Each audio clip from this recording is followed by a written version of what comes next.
Кај нас треба да се работи системски. Ние имаме еден проблем основен, тоа е инфраструктурата, терените. Ние мислам дека прво како држава и како федерација успехот што го направивме со пласманот на Европско првенство на вистина историски и голем успех. Меѓутоа, после тоа ние немаме бенефит од тоа. Ние не го пропагиравме фудбалот меѓу младите, ние не инвестиравме во инфраструктура, ние погрешни одлуки донесовме, инвестиравме во трибини. Ние мораме со локалните самоуправи и со клубовите кои што гравитираат на тие општини да се разговара да општините каде има земјиште да се направат терени. Фудбалер се станува на терен, не се станува на трибина. Конкретно, задните инвестиции на Фудбалската федерација, во Охрид можам да прифатам дека е потребно да се направи трибина, за да Охрид не биде алтернативен стадион, има аеродром, има хотелски капацитети и во Рете да имаме стадион таму од едно 6-7 капацитет.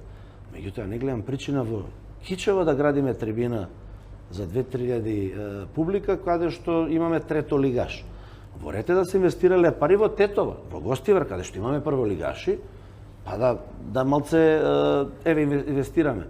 За тие пари, за тие 4,5 милиона што колку што се тие 2 трибини претходното раководство што ги договорило, јас ви убедувам дека ние можеме да направиме преку 20-25 терена.